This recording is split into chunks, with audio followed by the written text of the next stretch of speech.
security rishit متنجم.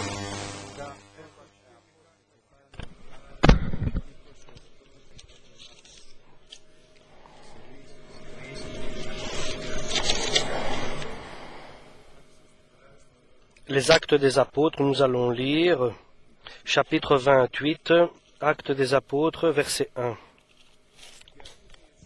Après nous être sauvés, nous reconnûmes que l'île s'appelait Malte. Les barbares nous témoignèrent une bienveillance peu commune. Ils nous recueillirent tous auprès d'un grand feu qu'ils avaient allumé parce que la pluie tombait et qu'il faisait grand froid. Paul, ayant ramassé un tas de broussailles et l'ayant mis au feu, une vipère en sortit par l'effet de la chaleur et s'attacha à sa main. Quand les habitants virent l'animal suspendu à sa main, ils se dirent les uns aux autres, « Assurément, cet homme est un meurtrier. » Puisque la justice n'a pas voulu le laisser vivre après qu'il ait été sauvé de la mer. Paul secoua l'animal dans le feu et ne ressentit aucun mal. Ces gens s'attendaient à le voir enfler ou tomber mort subitement, mais après avoir longtemps attendu, voyant qu'il ne lui arrivait aucun mal, ils changèrent d'avis et dirent que c'était un dieu. Il y avait dans les environs des terres appartenant au principal personnage de l'île, nommé Publius, qui nous reçut et nous logea pendant 3 jours de la manière la plus amicale. Le père de Publius était alors au lit, malade de la fièvre et de la dysenterie. Paul, s'étant rendu vers lui, pria, lui imposa les mains et le guérit. Là-dessus vinrent les autres malades de l'île et ils furent guéris. On nous rendit de grands honneurs et à notre départ, on nous fournit les choses dont nous avions besoin.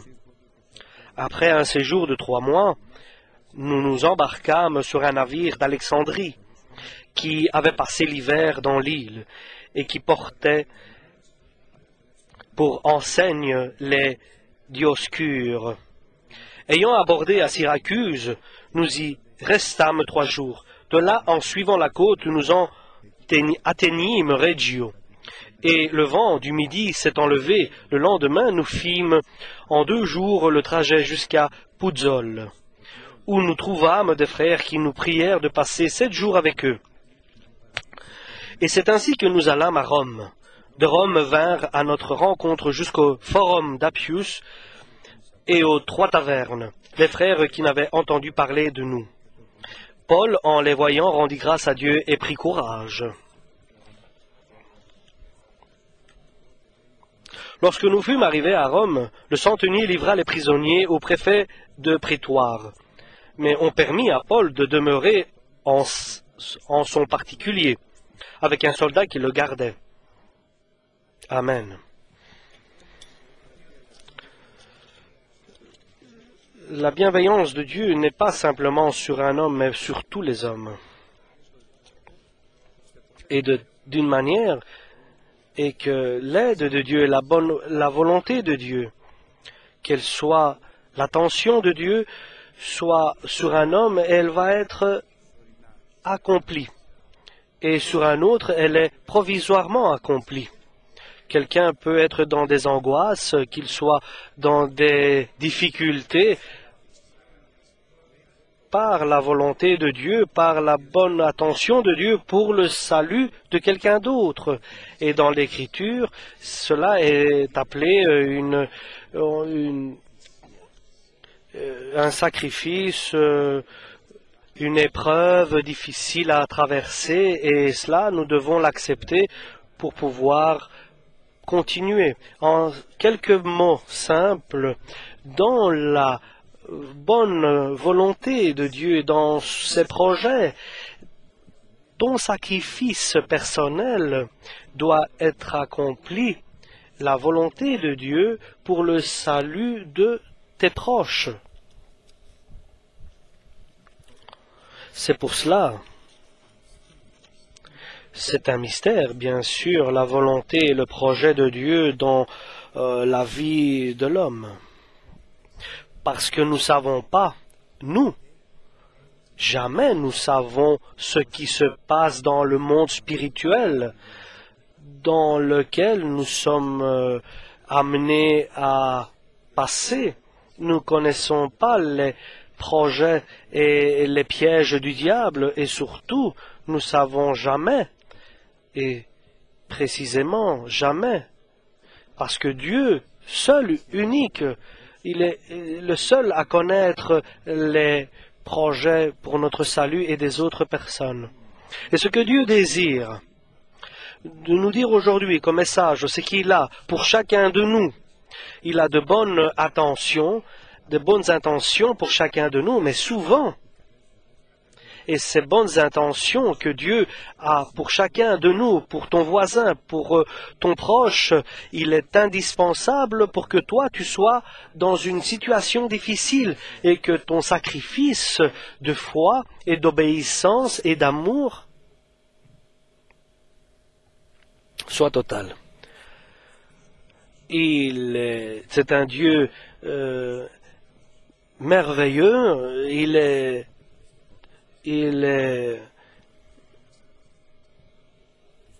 sage, et ayons une confiance totale et que cette confiance soit guidée par le Saint-Esprit et qu'elle soit accomplie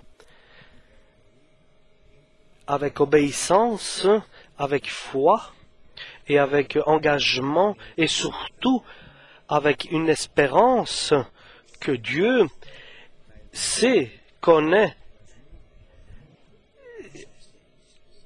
sait libérer ceux qui sont pieux, et il sait libérer ceux qui sont pieux à ses yeux, ceux qui sont justes à ses yeux. Et Dieu demande et exige pour chacun de nous d'avoir un sacrifice, parce qu'il a de bonnes volontés pour les autres et de bonnes intentions pour les autres. Il demande de notre part un sacrifice personnel. Il sait élever ceux qui sont dans une situation d'humilité et de rabaisser ceux qui se sont enflés ou qui ont pris une position d'orgueil. Nous savons que le Seigneur a une bonne intention pour chacun de nous. Dieu avait prévu une bonne intention. Dieu avait une bonne intention de bénir les églises de Rome en envoyant son serviteur, lequel va arriver le message de Dieu jusque dans la cour de César. Et Dieu a de bonnes intentions de salut et de bénédiction à certaines petites personnes oubliées, éloignées. Et bien sûr, nous parlons de Malte. Et Dieu avait de bonnes intentions pour ce peuple, même pour les chefs de ce peuple, les Publius, et pour que tout le peuple connaisse, apprenne que Jésus existe. Dieu avait de bonnes intentions pour chacun d'eux. Et pour cette période-là, Dieu voulait bénir un centenier, un capitaine, 275 prisonniers. Et tout cela, il doit trouver un projet, une manière de mettre tout cela dans un projet, dans un programme qui est préparé par lui, qui a été préparé et examiné et un projet qui a été préparé avec détail, et il a pour chacun de nous un programme détaillé, et il doit mettre tout cela en œuvre, tout cela doit être accompli. Et pour que tout cela soit accompli, et pour que chaque moment précis de Publius, le chef de cette île, Malte, et la vie du père de Publius, qui était vieux, et pour qu'il fasse ses bonnes volontés, il fallait que quelqu'un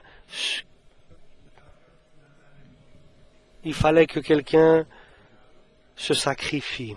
Et il ne pouvait rien trouver, personne d'autre que son serviteur, qui était digne de foi, fidèle, obéissant et soumis à sa volonté, lequel recherchait toujours la voie de Dieu et la direction du Saint-Esprit.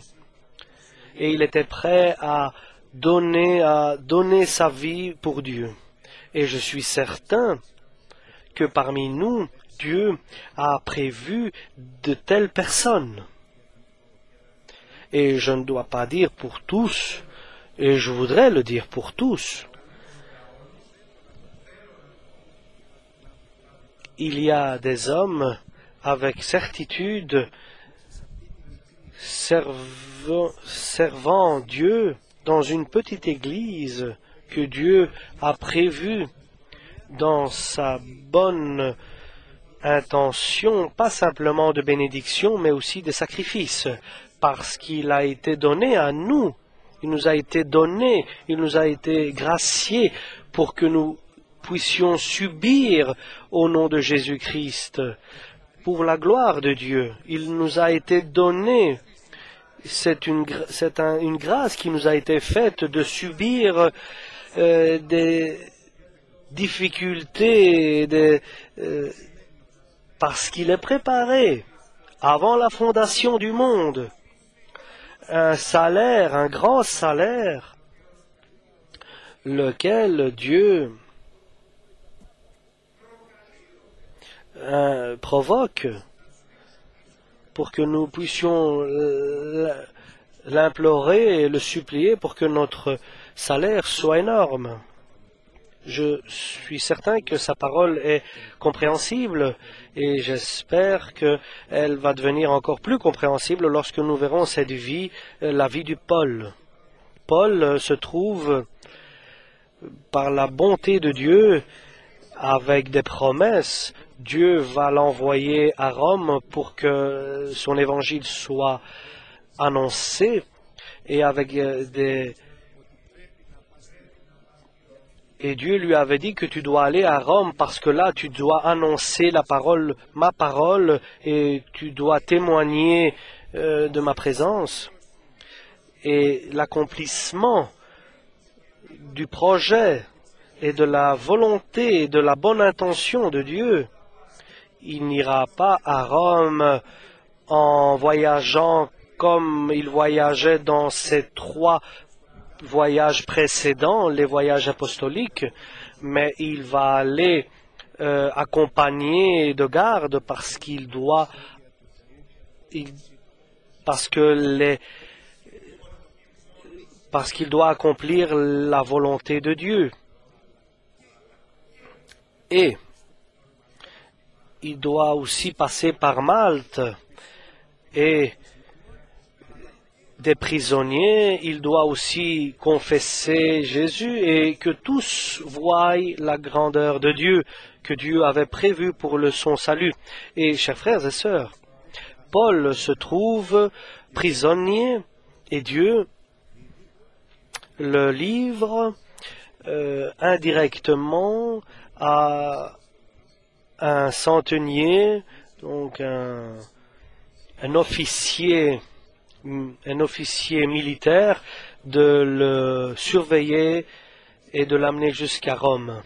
Et pensons un peu que maintenant que nous écoutons la parole de Dieu, de penser à notre propre vie, de notre passé, notre présent et notre futur.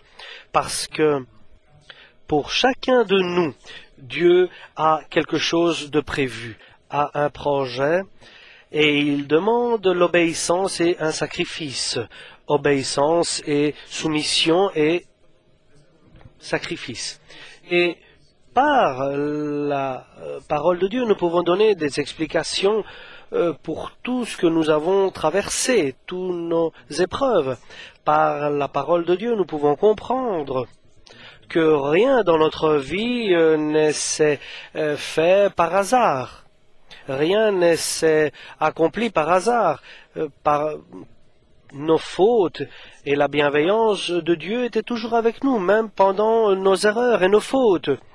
Derrière la parole de Dieu, nous pouvons voir beaucoup de choses, beaucoup plus de choses, et de comprendre beaucoup plus de choses que tout ce que Dieu nous a appris jusqu'à présent et que nous connaissons. Par bénédiction ou bien par des épreuves difficiles et par tout ce que nous avons vécu et tout ce que nous avons compris et dans tout ce que nous n'avons pas compris. Maintenant, comprenons que Dieu, sachons que Dieu est bon et il a de bonnes, glorieuses, des projets et une volonté pour chacun de nous personnellement.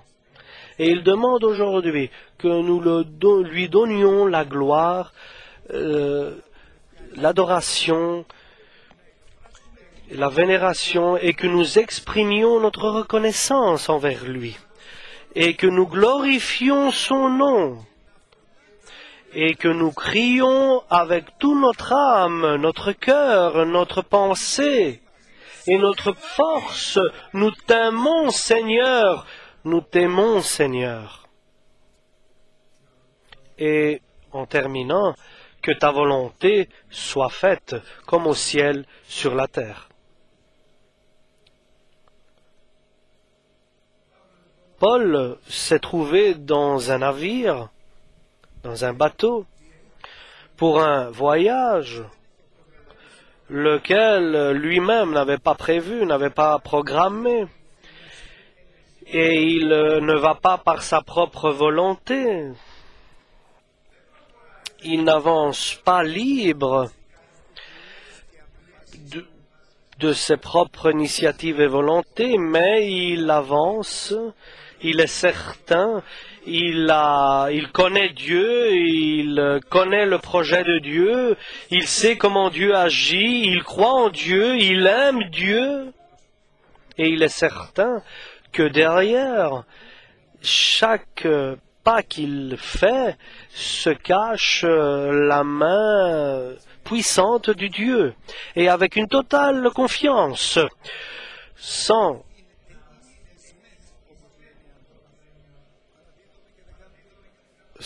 être complètement abandonné à cette volonté de Dieu, mais à chaque instant, il sait qu'il avance sur un chemin où il y a des pièges, où il y a les efforts du diable pour le faire disparaître, pour le faire tomber, et l'œuvre de Dieu dans sa vie. Et il ne laisse pas au hasard sa vie, mais il agit et il œuvre et il s'efforce avec prière à la recherche du visage de Jésus, à la recherche de la force de la résurrection, à la recherche du chemin pour être guidé par le Saint-Esprit. Lorsqu'il est dans un dilemme, lorsqu'il voit l'hiver arriver et le capitaine et les officiers, est-ce que nous devons continuer notre chemin ou rester ici au port? Il n'a pas confiance aux opinions des personnes de ce monde, mais il sait très bien, ce n'est pas ce que désire Dieu de sa part.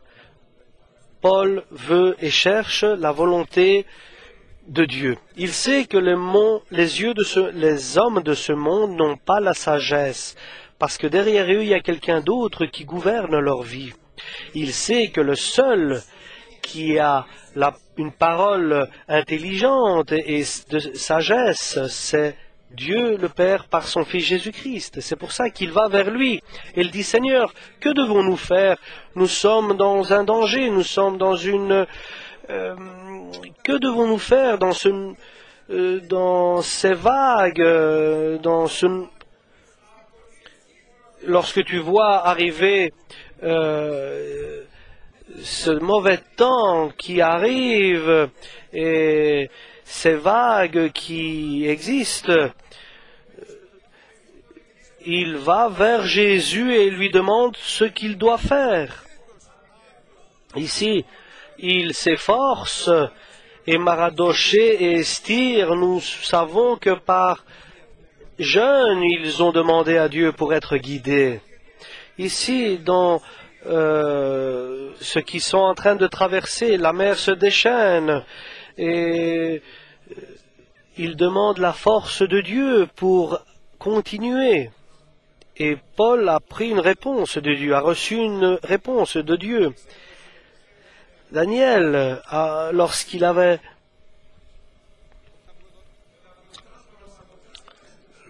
Nabuchodonosor avait donné un ordre, si vous me donnez pas le songe que j'ai eu, le rêve que j'ai eu et son explication, vous serez tous morts, tous vous qui vous êtes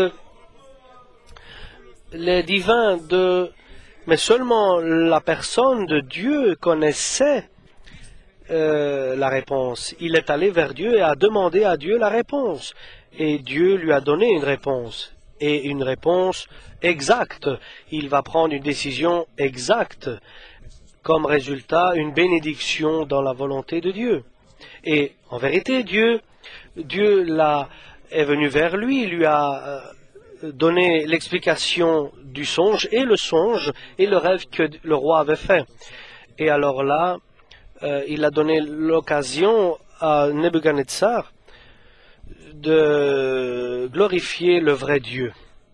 Et ici, Paul disait, que devons-nous faire dans ce voyage qui était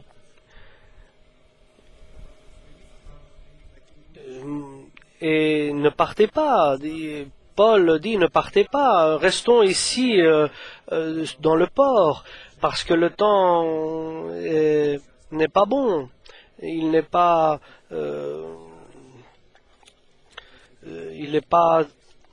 faut pas partir. Mais nous savons que Dieu avait d'autres projets. Il fallait amener le bateau vers Malte, et pour sauver le peuple de Malte. Et moi je pensais qu'il fallait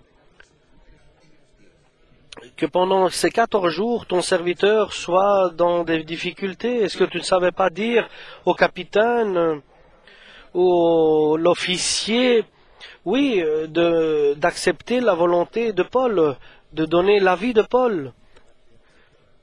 Mais ici, nous savons que il faut que Paul passe des épreuves difficiles pour tous les autres, pour lui-même, pour l'officier, pour les prisonniers et pour le capitaine. Et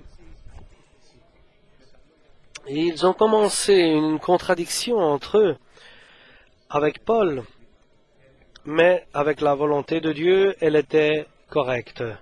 Et Dieu voulait qu'ils prennent une mauvaise décision parce que c'est Dieu qui allait les guider vers Malte. Ils ont décidé de continuer, de quitter le port, et ils sont tombés dans un mauvais temps, et le vent s'est déchaîné, la mer était complètement sous des vents violents. Il y avait un mauvais temps qui régnait, il n'y avait pas de lumière, on ne voyait pas les étoiles, il y avait des nuages, il faisait froid, il y avait du vent. Et le bateau était totalement... on ne pouvait pas le diriger, indirigeable, et pendant 14 jours, il n'avait pas mangé. Mais Paul continuait à prier. Et lorsque le temps a été accompli, et Dieu n'a pas répondu directement à sa prière, il n'a pas répondu au 10e jour, ni au 12e jour. Mais quel Dieu es-tu qui ne répond pas? Attends, le moment viendra. Attends, frère, le moment viendra où le Seigneur répondra à ta prière. Parce que les temps et les périodes et les limites de notre habitation est connue par Dieu. Et le 14e jour, il y a un ange de Dieu qui vient du ciel, qui a été envoyé par le Père, et il est allé vers Paul et lui dit, « Pourquoi as-tu peur? Mais toi, tu dois te rendre à Rome. Je ne t'ai pas dit que tu dois te rendre à Rome et d'annoncer l'Évangile et que le nom du Christ soit glorifié. Le moment est arrivé. » Moi, pendant 14 jours, Dieu dit, je guidais le bateau, le navire qui était indirigeable à cause du mauvais temps, et moi, je l'ai guidé à Malte. Et maintenant, où que ce soit, il approche près de Malte. C'est pour ça, appelle-les, que moi je vous ai gracié la vie, le bateau va être détruit, mais tous vous serez sauvés. Non, vous n'allez pas rester à Malte parce que j'ai prévu, il y a un bateau d'Alexandrie qui va passer l'hiver là, mais il va vous guider à Rome. Tout est prêt, tout est prévu. Il n'y a rien qui est fait par hasard. 3 mois, Paul est resté à Malte. Il fallait ce temps-là pour que Malte devienne chrétienne. Et le bateau était là, il attendait que l'hiver passe. Tout était prévu. Rien n'est fait au hasard. Il n'y a pas de hasard dans le projet de Dieu. Il y a mais la bienveillance de Dieu. Il y a le Dieu qui guide. Il y a l'œuvre divine. Nous savons tous que tous ont entendu Paul disant il fallait m'écouter et vous avez bien fait de m'écouter. Bien sûr, ça il dit à l'intérieur de lui parce qu'il ne pouvait pas comprendre. Maintenant, vous devez m'écouter. Dieu a mis des oreilles à ces personnes pour écouter. Il leur a ouvert le cœur pour qu'ils fassent attention aux paroles de Paul. Maintenant, les paroles de Paul sont pour eux très importantes. Et peut-être, ils doivent penser que ce sont des paroles divines. Maintenant, ils vont obéir. Mangez. Mangez, il leur dit, parce que vous allez mourir, vous n'allez pas résister, vous devez prendre des forces pour passer de l'autre côté. Le bateau va être détruit, mais tous seront sauvés. Et tout le monde est passé et ont été sauvés. Le bateau a été détruit, a chaviré. Et ici, maintenant, il se trouve à Malte et Dieu prépare un nouveau sacrifice pour Paul. Dans le besoin d'avoir de la chaleur, Paul n'a pas dit, moi qui vous a sauvé, je vais m'asseoir. Les servantes de Dieu montrent l'exemple. Ils sont modèles de ceux qui ont la foi. Paul dit à Timothée, tu dois être le premier, fais ce que Dieu désire que tout le monde fasse. Et là où Paul ramassait des brindilles, des morceaux de bois, Dieu a ordonné à une vipère de s'attacher à sa main, à son serviteur. Oh, nous pouvons dire une personne qui n'a pas de chance et d'être mordue par une vipère, ce n'est pas alors un serviteur de Dieu. Mais le serviteur de Dieu a un sacrifice à accomplir. Et lorsque les habitants de l'île ont vu cela, celui qui a été sauvé par le naufrage, par la mer, doit quand même mourir par cette vipère. Mais Dieu, bien sûr, le permet pour que la vie soit éternelle dans cet acte.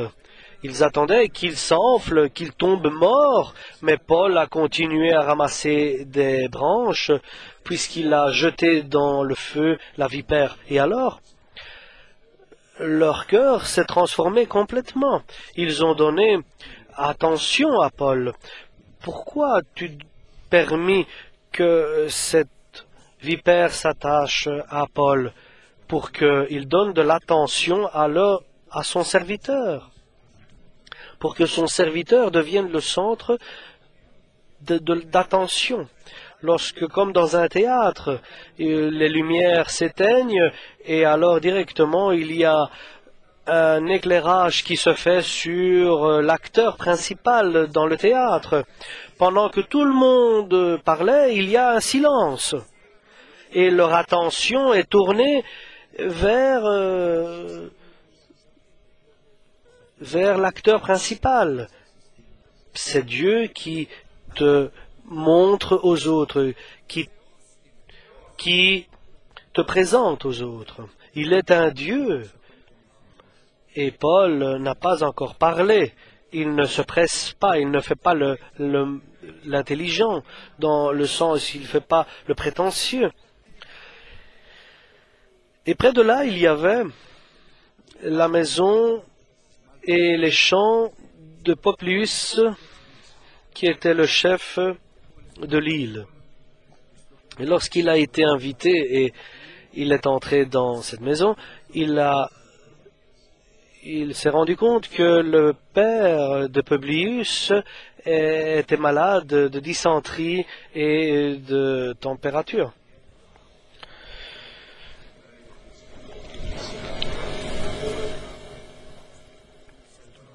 Fièvre.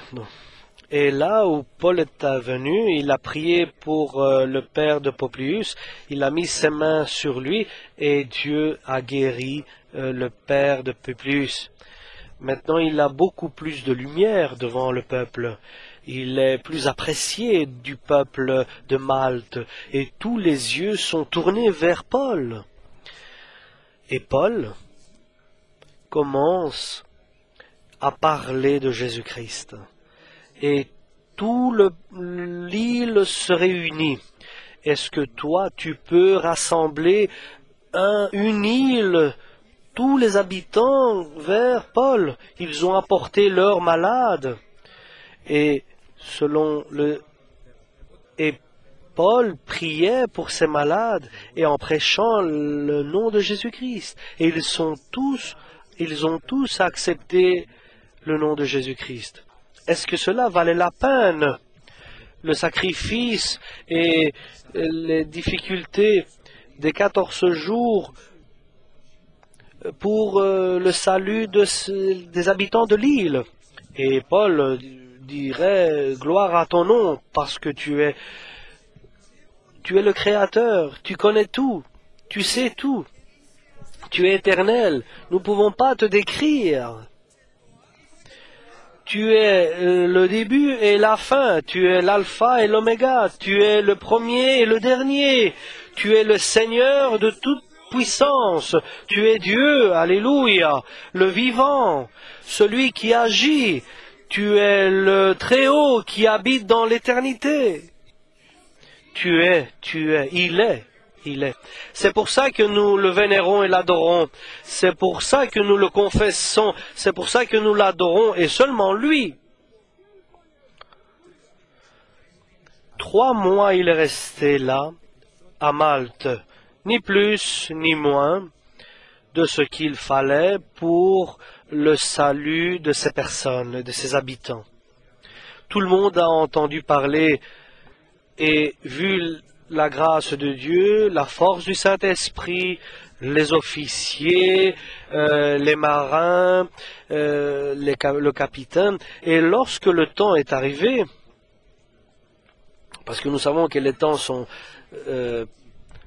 établis par Dieu, et il y avait un bateau qui était là en attente pour passer l'hiver. Il était libre pour que ces 275 prisonniers puissent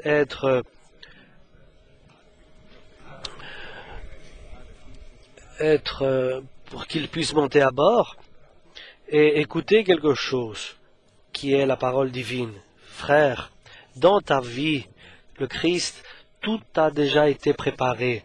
Ne perds pas la bonne volonté de Dieu et sa bonne intention pour toi qui va t'apporter richement dans le royaume de Dieu. Ne prends pas en compte le présent, ne prends pas en compte les difficultés et les tristesses que tu traverses, parce que tu auras un grand salaire qui t'attend dans le ciel. Donne la gloire au Seigneur et fais attention.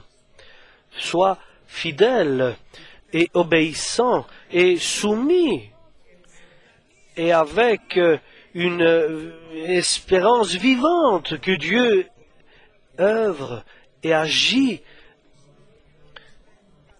Et il agit déjà avant la fondation du monde pour toi, que le Christ a rassemblé dans son Église, qui est l'Église vivante de Dieu.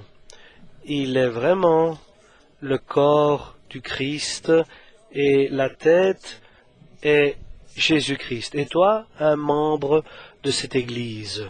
Une Église sanctifiée. Et si nous ne le voyons pas, le Seigneur va l'accomplir. Parfaite, sans tache.